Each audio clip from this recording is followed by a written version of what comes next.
할렐루야!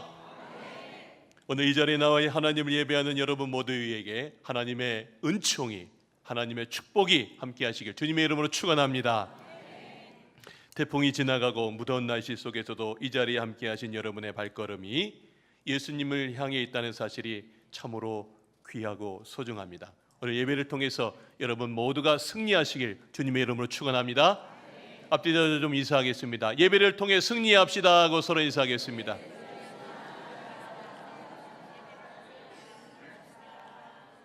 네, 오늘 할렐루야 찬양대와 또 시온 관악대의 귀한 찬양 하나님께서 기뻐 받으신 줄로 믿습니다. 오늘 설교 제목 한번 보여주시기 바랍니다. 지금 우리에게 필요한 것 예수라는 제목으로 말씀을 증거하겠습니다. 한번 따라하겠습니다. 지금 우리에게 필요한 것 예수. 네, 오늘 저는 여러분께 한 블로그에서 읽은 글을 소개하며 말씀을 시작하려 합니다. 그 글의 제목은 비기독교인을 위한 안내서였습니다. 글의 첫 문장은 이렇게 시작됩니다. 교회에 대한 혐오가 커질 대로 커졌다. 어디 가서 교회 다닌다고 하기 부끄러울 정도다. 예수는 없고 천박한 욕망만 꿈틀대는 한국 교회의 민낯이다. 이 글을 쓴 저자는요 40년간 교회를 다녔음에도 신앙에 대한 깊은 회의와 방황을 겪고 있다고 고백하고 있습니다. 그럼에도 그는 여전히 교회를 떠나지 않고 답을 찾고 있습니다. 저는 이 글을 잠깐 이렇게 읽으면서 저 또한 우리 교회의 모습과 우리의 신앙을 돌아보게 되었습니다. 오늘 설교 제목 지금 우리에게 필요한 것 예수. 정말로 여러분 그렇게 느껴지십니까? 지난주에는 지금 우리에게 필요한 것 믿음임을 깊이 나누었습니다. 그러나 오늘은 그 믿음이 제대로 뿌리 깊게 박히기 위해서 우리에게 정말로 필요한 분이 누구인지를 알아야 됩니다. 바로 예수 그리스도인 줄을 믿습니다. 자, 이제 중요한 질문 한번 던져보겠습니다.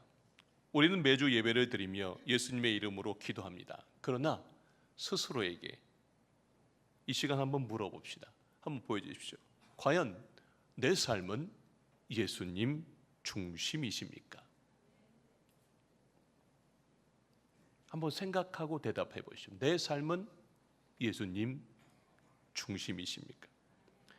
이 질문을 받으시고 여러분 마음 깊이 한번 생각해 보십시오. 여러분의 삶 속에서, 가정에서, 직장에서 예수님이 진정으로 중심이 되어 계신가요? 아니면 그저 예배와 기도를 습관적으로 하고 계신가요? 혹시 지금 예배 중에도 오늘 점심 뭐 먹지? 라고 생각하고 계신 분들은 없으신가요? 너무 걱정하지 마십시오. 저도 어쩔 때는 그런 적이 있답니다. 우리의 신앙생활은 예수 그리스도를 중심으로 거기에서부터 시작되는 겁니다. 하지만 너무나도 자주 우리가 주일 예배를 자주 드리면서도 예수님을 잊고 산다는 것, 이게 사실 제일 큰 숙제입니다. 월요일이 되면 직장에서, 가정에서, 친구들과의 모임에서 전혀 다른 사람처럼 행동하지는 않습니까? 그리고 사람들이 여러분을 보고 정말요? 교회 다닌 줄 몰랐어요? 라는 반응을 들을 때가 혹 있지 않으신가요? 우리는 예배당에서 예수님을 찬양하고 기도합니다. 그러나 일상에서 예수님이 우리의 삶의 중심이 되지 않는다면 우리의 신앙은 단지 겉모습일 뿐입니다. 예수님이 우리의 삶의 중심에 계실 때 우리의 신앙은 살아 움직이고 진정한 변화가 일어나는 줄로 믿습니다. 자, 오늘 본문에서 예수님께서는 우리에게 아주 중요한 질문을 던지십니다. 주님을 부르고 예배하지만 그 예배의 중심에 정말 예수님이 계신지 물어보고 있어요. 너 정말 중심에 내가 있니? 너 정말 네 중심에, 너의 월요일부터 토요일까지 너의 일상의 모든 삶 속에 내가 중심으로 돼 있니? 그 얘기를 예수님이 하고 계시더라고요. 자, 오늘 말씀을 통해 우리의 신앙을 다시 점검하고 예수님을 중심에 모시는 결단하는 시간 되시길 주님의 이름으로 축원합니다. 자, 이제 오늘 본문 말씀 마태복음 7장 21절에서 23절의 말씀 한번 살펴보겠습니다. 여러분, 이 말씀은요, 이제 예수님의 산상수훈의 말씀을 쭉 하시다가 이제 마지막 부분이에요. 그 마지막 부분에서 제자들과 그를 따르는 제자들에게, 무리들에게 주신 아주 강력한 경고입니다. 예수님께서는 그들의 열매로 그들을 알리라, 그렇게 말씀하셨어요. 진정한 신앙은 그 겉모습이 아니라 진짜 삶 속에서 열매로 드러난다 말씀하세요. 자, 그러면서 예수님이 이제 21절에 이렇게 말씀하십니다. 예수님께서 자 21절에 이렇게 말합니다. 우리 다 같이 한번 읽어볼까요? 시작. 나더러 주여 주여 하는 자마다 다 천국에 들어갈 것이 아니요 다만 하늘에 계신 내 아버지 뜻대로 행하는 자라야 들어가리라. 아멘. 여기서 주여 주여라는 표현은 당시 사람들이 예수님을 경외하고 경외한다는 마음으로 부르는 칭호로 그분을 주인으로 인정하고 따른다는 의미를 담고 있습니다. 여러분, 입으로 주여 주여 부르는 것 매우 쉽습니다. 집에서 물건을 잃어버렸을 때도 우리는 너무나 주여 이거 어떻게 합니까? 이렇게 외치죠. 뭐 좀만 그렇게 하면 아버지 주여 이래요. 하지만 예수님께서는 단순히 부르기만 하는 것이 아니라 우리의 삶 속에서 그분을 진정한 주인으로 모시고 따르기를 원하십니다. 당시 종교 지도자들은요, 겉으로는 하나님을 섬기고 율법을 지키는 척만 했어요. 그들은요, 그들의 그 마음속은 예수님과 하나님과 멀리 떨어져 있었습니다. 그들은 사람들에게 보이기 위해서 기도했어요. 막 손들고 사거리 지난 곳에서 금식하면 괜히 내 금식한다고 그냥 홀쭉한 모습 보여주면서, 그런데 예수님은 그들의 속을 보시고 그 중심을 보시고 그들의 위선을 지적하시며 하나님이 원하시는 것은 그 겉모습이 아니라 마음의 순종이라고 하셨습니다. 자, 22절에서 예수님은 더 구체적인 상황을 제시합니다. 그날에 많은 사람이 나더러 이르되 주여 주여 우리가 주의 이름으로 선지자 노릇하며 주의 이름으로 귀신을 쫓아내며 주의 이름으로 많은 권능을 행하지 아니하였나이까. 예, 여기서 여기 그날은 심판의 날을 의미합니다. 많은 사람들이 그날에 그 심판의 날에 예수님 앞에 가서 예수님 제가 이런 거 했습니다. 제가 살아있을 때 이런 일 했습니다. 이런저런 종교적 업적을 자랑할 것입니다. 그런데 예수님께서 그 얘기를 하는 사람들에게 갑자기 반문하시며 아주 호되게 말씀하십니다. 23절입니다. 우리 다 같이 한번 읽어보겠습니다. 시작. 그때 내가 그들에게 밝히 말하되 내가 너희를 도무지 알지 못하니 불법을 행하는 자들아 내게서 떠나가라 하리라. 여러분, 이 말씀에서 예수님은요, 그들의 행위가 외적으로는 경건해 보일지 모르지만 그 중심에 하나님과의 깊은 관계가 없다는 거예요. 관계. 뭔가는 해요. 뭔가는 하는데 예수님과 하나님과의 깊은 관계는 없어요. 그냥 사람들에게 보이려고 하는 신앙인 거예요. 예수님께서는 단순한 입술의 고백이나 외적인 종교 행위가 아니라 하나님과의 깊은 관계에서 나오는 진정한 순종을 보기를 원한다. 진정한 헌신을 보기를 원한다 말씀하시는 겁니다. 우리의 행위가 아무리 훌륭하게 보여도 내가 예수님과의 관계가 없다면 무의미하다는 말씀입니다. 저는 이 본문을 이렇게 쭉 묵상하면서 한 2주 동안 이 말씀을 묵상했어요. 그리고 성경 속에서 이 예수님을 중심에 모시지 않은 채 그들의 신앙이 반석이 아니라 모래 위에 믿음을 세운 사람들이 머릿속으로 스쳐갔습니다. 자, 먼저 이스라엘 백성의 금송아지 사건을 떠올려 봅시다. 사진 한번 보여주십시오. 네, 프랑스 작가 푸생이라고 하는 사람이 그린 출애굽기 32장에 이스라엘 백성들이 모세가 시내산에서 하나님의 율법을 받을 때 금송아지를 만들어 숭배하는 장면입니다. 이 그림은요, 이스라엘 백성이 금송아지를 숭배하며 하나님을 배반하는 순간을 생생하게 묘사하고 있습니다.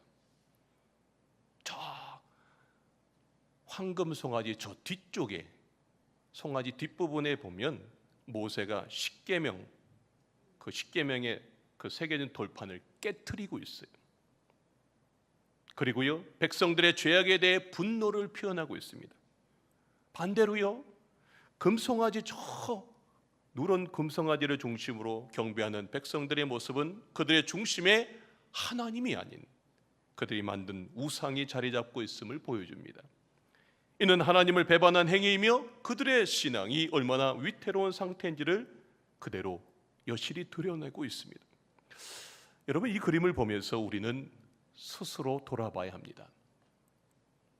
혹시 우리 마음속에도 보이지 않는 우상을 세우고 있지는 않은가요?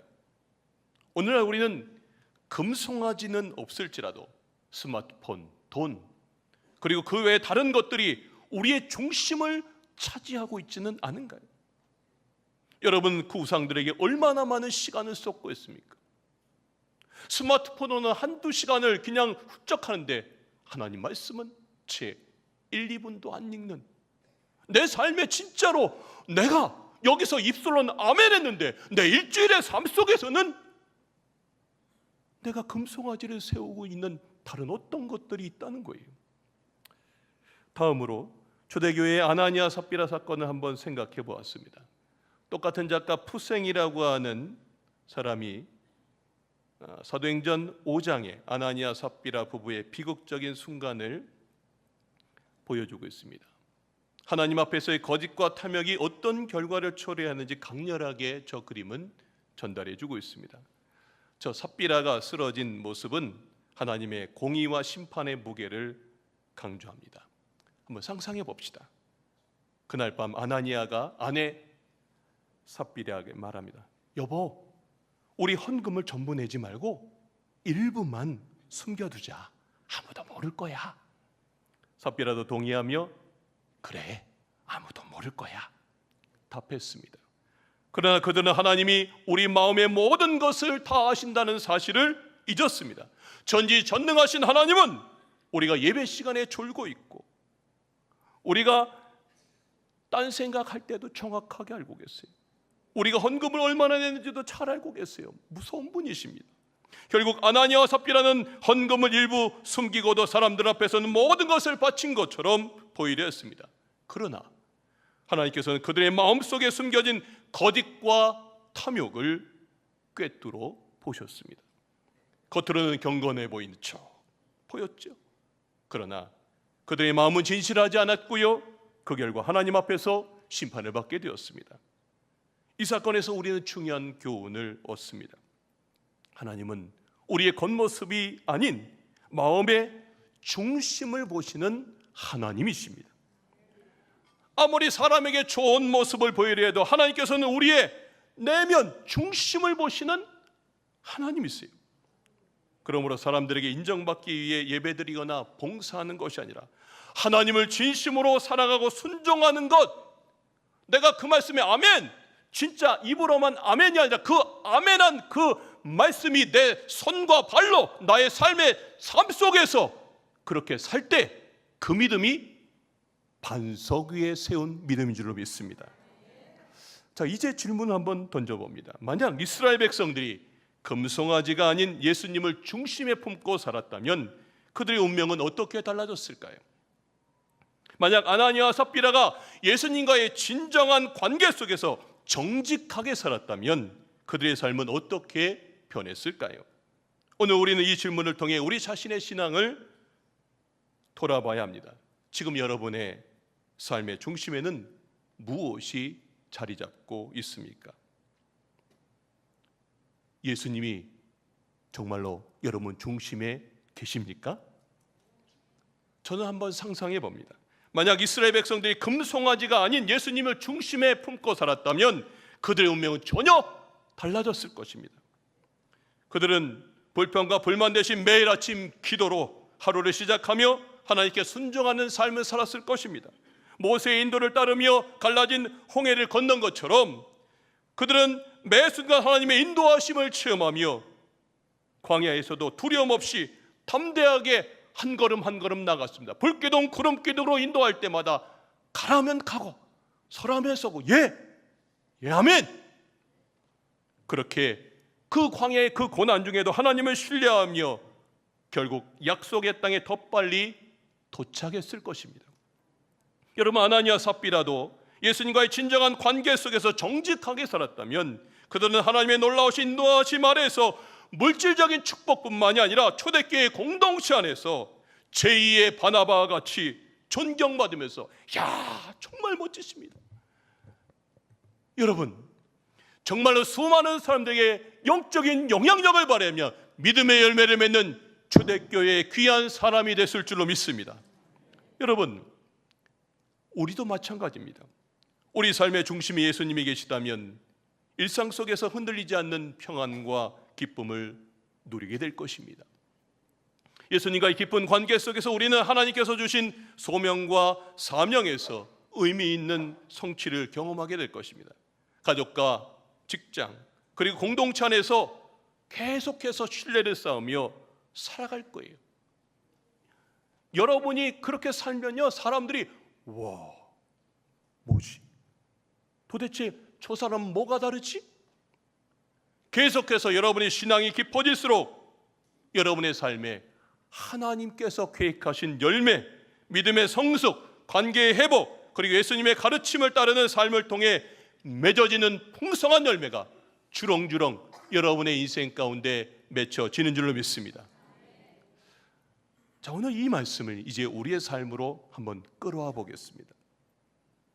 그리고 이제 여러분의 신앙을 되돌아보는 시간을 가집시다. 자, 여러분의 예배, 기도, 성경 읽기, 생활을 한번 점검해 봅시다. 그리고 모든 신앙의 기본이 정말로 예수님 중심으로 살고 있는지 내 신앙을 한번 들여다봅시다. 먼저 내가 드리고 있는 예배를 한번 생각해 봅시다. 여러분은 예배를 통해 예수님과의 만남을 경험하고 계십니까? 근데 그게 아멘이 이렇게 적어요. 여러분들이 그 예수님의 말씀을 듣고 오늘 이 시간 찬양과 기도를 드립니다. 그러나 여러분의 예배가 단지 형식적인 모임에 그치고 있지는 않은지 한번 스스로에게 물어보시길 바랍니다. 예배 시간에 정말로 예수님께 집중하고 있는지 아니면 마음이 다른 곳에 가 있는지 돌아보시길 바랍니다. 예배는요, 우리의 영혼이 예수님께 드리는 가장 순수한 표현입니다. 매주 예배를 드리고 나서 마음이 찔리거나 오늘 이 말씀 진짜 꼭 나한테 주시려는 말씀이네, 저거 내 말씀이네, 혹은 벅찬 마음과 새 힘을 얻고 돌아간다면 그게 정상이에요. 그러나 매주 예배를 드리고 나서 아무런 감흥도 없고 그저 사람들과 인사만 하고 지나간다면 그건 잘못된 겁니다. 왜냐하면 정작 만나야 될 예수님을 깊이 만나지 못했기 때문입니다. 목사도 열심히 준비해야 되지만 여러분도 예배를 준비하고 임해야 됩니다. 예배를 통해 진정으로 예수님을 만나지 않으면 여러분의 일주일 동안 가정과 직장과 삶의 현장 속에서 우리는 또 다른 금송아지를 세울지도 모릅니다. 두 번째, 다음으로 여러분의 성경 읽기를 한번 돌아봅시다. 여러분은요, 성경 읽기를 통해 예수님의 말씀을 듣고 그분의 뜻을 발견하고 계십니까? 그리고 그 말씀을 들은 말씀을 그렇게 살아가려고 노력하고 계십니까? 네. 이제 조금 소리가 아멘 소리가 많아졌네요. 성경은요, 우리의 신앙생활에 있어 가장 중요한 기준입니다. 너무나 기준이라고 얘기하는데, 그런데 아이러니컬하게 우리는 바쁜 일상 속에서 성경 읽기가 뒷전으로 밀려나고 있지는 않습니까?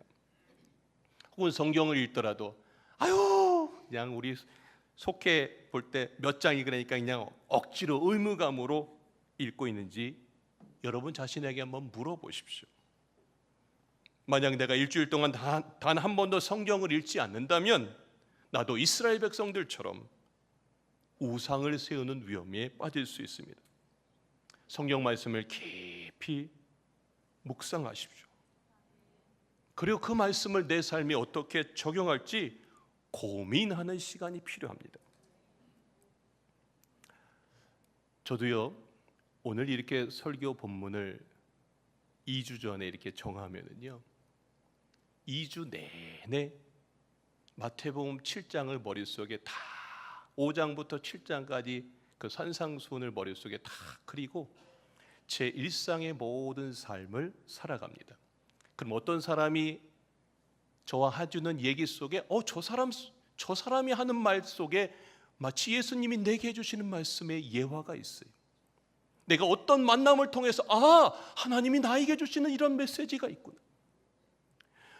묵상하지 않으면 고민할 수 없고요. 그 고민하는 속에서 주님의 말씀을 깨닫게 되는 거예요. 여기서 아멘 했다고 그게 끝나는 게 아닙니다. 그 말씀을 내가 살아내려고 고민하고 그렇구나. 거기 속에서 어느 날 그 말씀이 살아서 우리의 마음을 쿵쿵 칩니다. 그 말씀이 살아서 내가 정말로 죽겠는 이 삶의 환경 속에서 내가 그것을 이겨내는 힘을 얻게 되는 줄로 믿습니다. 여러분, 이제 이번 주에는 매일 성경을 한번 읽어보시길 바랍니다. 아멘. 그리고요, 그 성경을 읽고 묵상하는 시간을 가지기로 결단해 보십시오. 매일 성경을 읽는 습관을 들이기 위해서 아침이나 잠들기 전에 성경 한 장을 읽고 그 말씀을 하루 동안 묵상해 보십시오. 그냥 읽는 것으로 그치는 게 아니에요. 하루 동안 그 말씀을 기억해 보는 거예요. 그리고 그 말씀이 머릿속에 생각하면서 여러분의 직장의 힘든 일들, 가정의 힘든 일들, 그 말씀을 한번 대입해 보세요. 그러면요, 그 말씀이 가정에서, 직장에서 여러분의 삶을 살리고 여러분의 모든 것들을 이기게 하는 영적인 무기가 되어서 여러분을 새롭게 주시는 줄로 믿습니다. 여러분, 이제 단순히 의무감에서 성경을 읽는 것이 아니라 하나님께서 오늘 나에게 주시는 말씀을 기대하며 읽으시기를 바랍니다. 그리고 그 말씀을 내 삶에 어떻게 적용할지 깊이 고민하며 기도해 보시기를 바랍니다. 마지막으로 세 번째, 이제 기도 생활 한번 점검해 봅시다. 여러분, 기도는요, 예수님과의 대화입니다. 여러분은 기도를 통해 자신의 마음을 예수님께 내어놓고 그분의 인도를 구하며 감사와 찬양을 드리고 있습니까? 기도가 단순히 내가 원하는 것을 구하는 수준에 머물러 있지는 않으신지 스스로 물어보시길 바랍니다.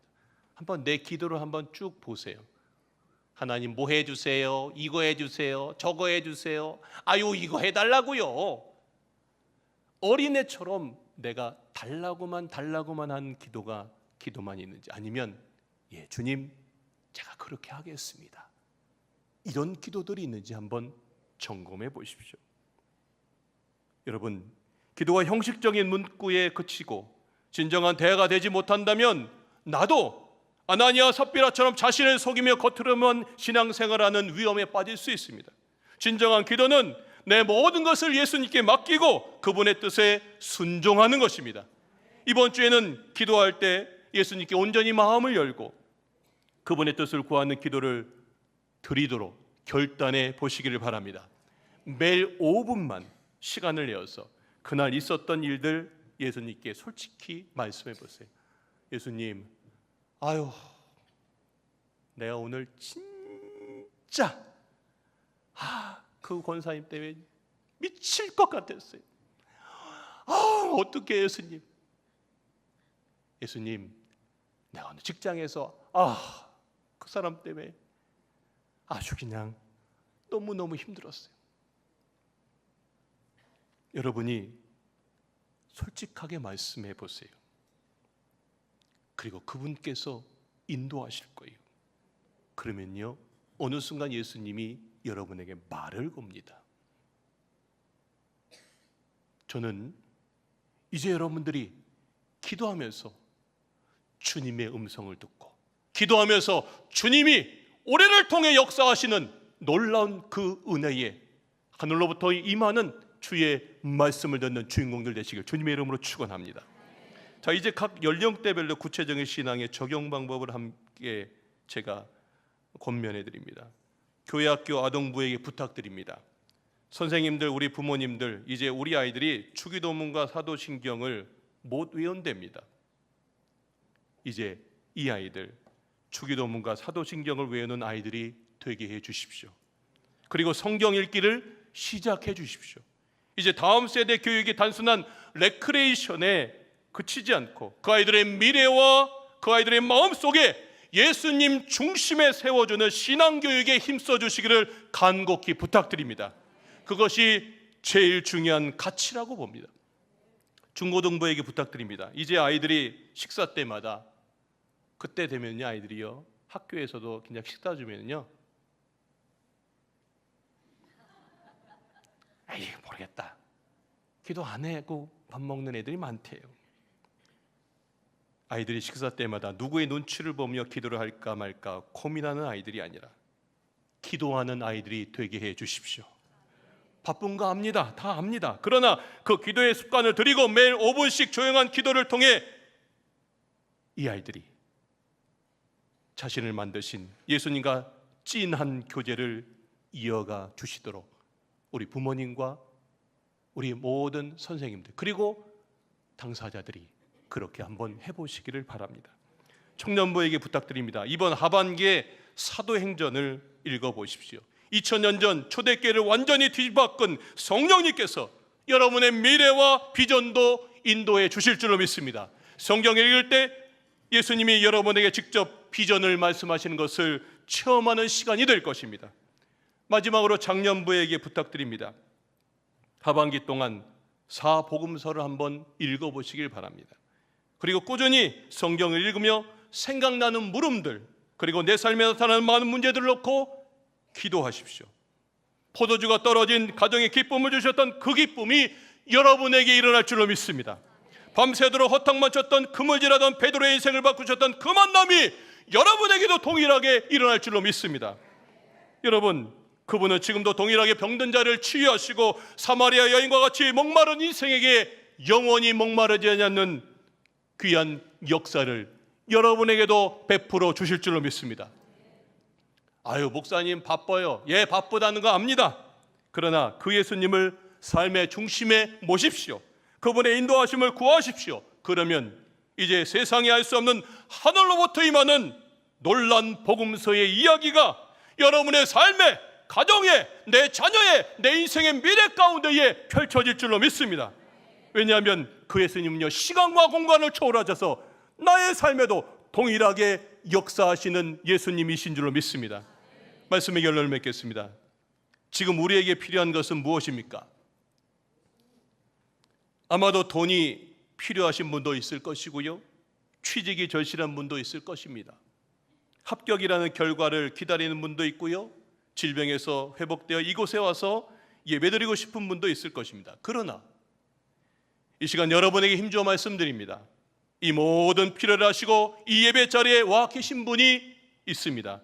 그분은 예수님이신 줄로 믿습니다. 지금 우리에게 가장 필요한 것은 예수님입니다. 그분을 깊이 받아들이시길 바랍니다. 그분이 여러분의 마음을 두드리실 것입니다. 그분이 여러분을 회복시키실 겁니다. 그분이 여러분을 새롭게 해 주실 줄로 믿습니다. 사랑하는 성도 여러분, 오늘 우리에게 진정으로 필요한 것은 예수님입니다. 그 예수님이 내 삶의 중심이 되어야 합니다. 그분이 없으면 우리의 신앙은 껍데기에 불과합니다. 우리의 삶이 변화되지 않고 우리가 진정한 예수님과의 관계를 맺지 않는다면 우리는 예배의 형식만을 갖춘 채 살아갈 뿐입니다. 오늘 이 자리에서 우리 모두 예수님을 중심으로 모시고 그분의 인도하심을 따라 살아가기로 결단합시다. 아멘. 제가 설교의 시작에서 언급했던 것처럼 오늘날 교회에 대한 혐오나 어디 가서 교회 다닌다고 하기 부끄러운 현실을 직면하고 있습니다. 그러나 여러분, 지금 이 순간 여러분의 중심에서 살아 역사하시는 예수님을 통해 저와 여러분이 지금도 변화될 수 있습니다.